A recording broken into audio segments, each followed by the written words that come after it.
So you might have heard that the best way to approach your presentations or videos is to just be authentic, to be yourself, people like to say, but that can still lead to feeling fake or stiff while you're on camera or while you're speaking in a microphone. All communication is some kind of performance. In the last episode, I discussed on-camera anxiety, being camera shy, and how to overcome that thing. But once you get past that initial anxiety, there's a new challenge. How do you act natural? How do you come across as relatable and trustworthy and not be like a stiff scripted robot, which is going to be really important with all this generated content from AI coming into our online spaces.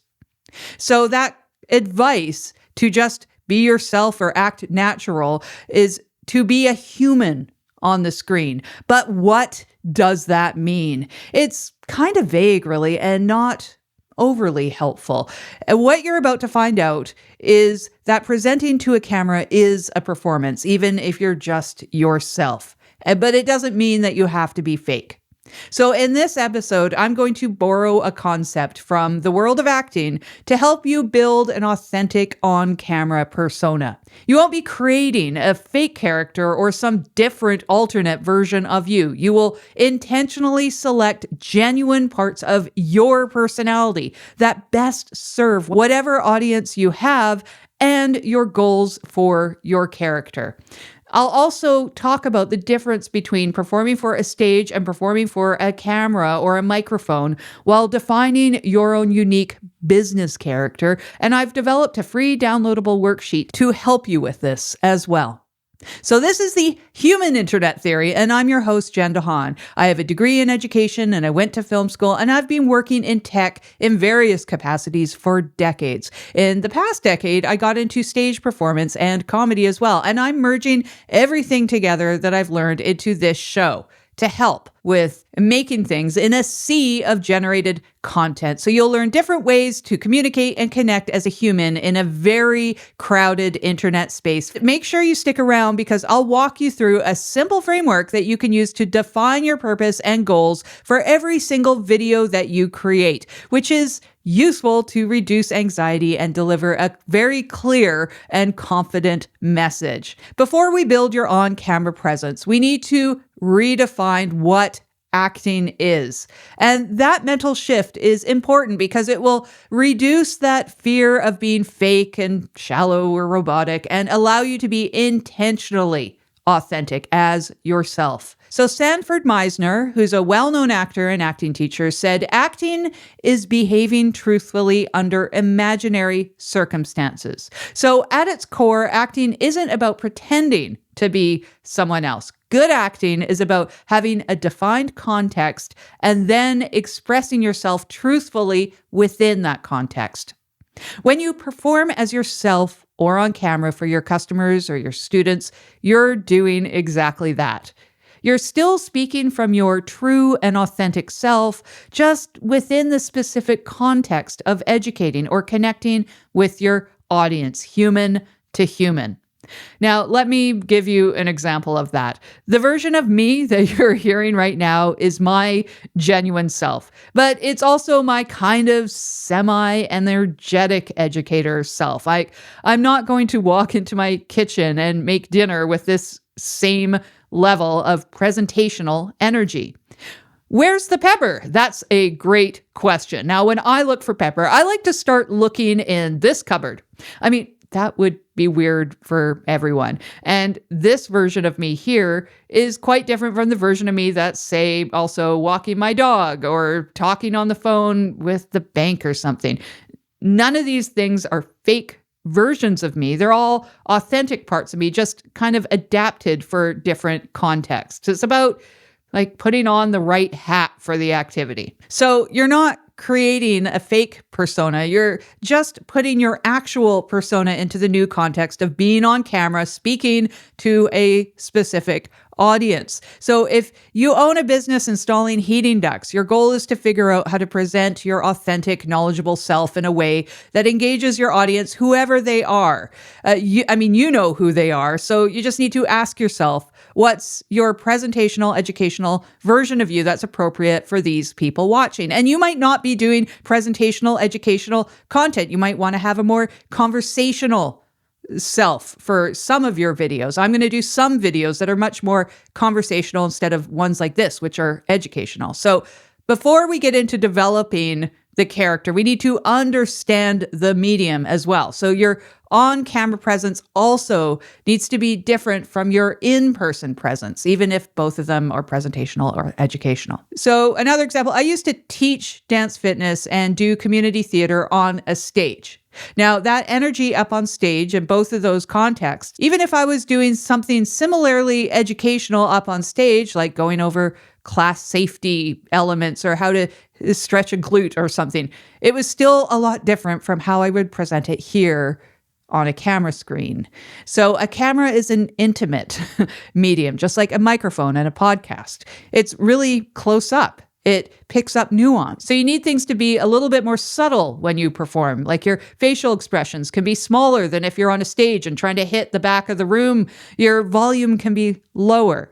The audience can connect with your passion and your expertise with much less exaggeration and energy that you might need on a stage with a large room in front of you. So you want to use enough energy to be engaging and keep people listening, but it's a much more conversational level, even when you're presenting as an educator. And now it can be really useful to visualize that you're just talking to, say, one other person on the other side of the screen, like a friend sitting across from you. So you are, in a sense, taking on some kind of character. It's like your business character or your coaching character or you as a teacher or you as a friend that's having a conversation. This framework then allows you to be clear about your message. You could build trust that way and connect with your audience authentically. So let's develop this authentic performance character version of yourself for a specified context that you have. And to help you further, I created a free downloadable worksheet to work on this, to help you work it out. It's a step-by-step guide with brainstorming prompts and exercises to help you define and build your authentic on-camera persona. And you can grab it now, today, right away at humaninternettheory.com when you join the newsletter. All right, so first you select which parts of your actual self you should emphasize for the audience you want to reach and the type of video you want to create, or medium, or podcast, or whatever it is. For example, if you are a software quality engineer, you might choose to emphasize your problem-solving skills and your logical, analytical mind. Or if you're a health coach of some sort, you might want to emphasize warmth and understanding because many of your clients are dealing with stress or executive function issues. Now, that coach might be highly logical as well, just as that software engineer might have a ton of empathy. It's what you choose to lead with, what you emphasize to communicate what's most relevant to the type of content or resources you are creating for your audience. So when you develop this character for your content and perform those chosen, genuine attributes that you have consistently, it becomes part of your overall sort of brand identity. So your audience knows what to expect, and then they can relate to you as a human. And know that this will take time and reps to figure out, which means that you need to practice this character. Learn what works, learn what doesn't work, listen to yourself, listen to your audience, and then iterate on this character until you feel that it best represents you the most. You need to be comfortable and confident to represent the most authentic version of yourself in front of an audience. And that can take time. It can take flexibility and being easy on yourself, not being too critical. And all of that is fine. It's going to take time for me to do this in here. And we all need to do this a lot in the early stages of releasing any new project. So the free worksheet that I made will help you define all of this, your personality traits, your core values, your skills, your accomplishments, your interests and passions, to work all of these real human elements into your persona. You'll also factor in your goals for your content and what parts of your persona you should emphasize, how to direct yourself in your digital strategy. And this is all something AI can't do, only humans, so it's good. So Now let's quickly get into a framework for your on-camera persona to work within. But first, if you're finding this useful and want to watch me iterate my own character persona, you can join my newsletter at humaninternettheory.com and get the worksheet for free and get all the updates of new things that I put out. So here's a framework for your persona. First, make sure that what you say is built on your actual values and skills and experiences. You don't want to mimic other creators.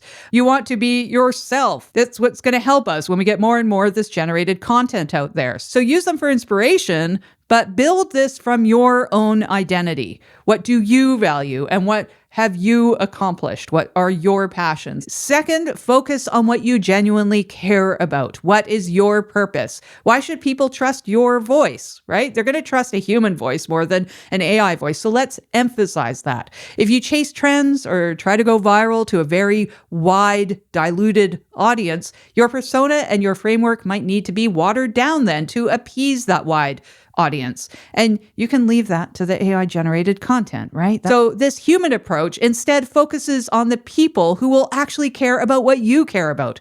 And communicating what you legitimately care about is much more human, and it will help you cut through the growing amounts of generated content.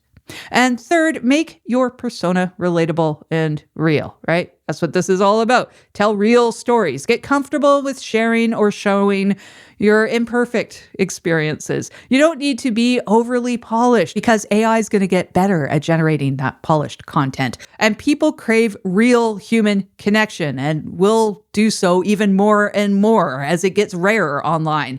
And they're going to crave those sort of messy, relatable experiences. So be real. So what does all of this mean? It means becoming your own director. If you run a business, you're probably already used to directing things like projects and clients and students in your schedule. So now you're going to add your content to the list. And the priority is the content itself, right? Writing the notes or the script and the assets and making it all really nice and clear and understandable. But your delivery and your performance are right up there. So you're going to be directing that as well. So define the context of your character with intent, and then express yourself truthfully within the genuine parts of your personality that best serve that audience. So thanks for tuning in.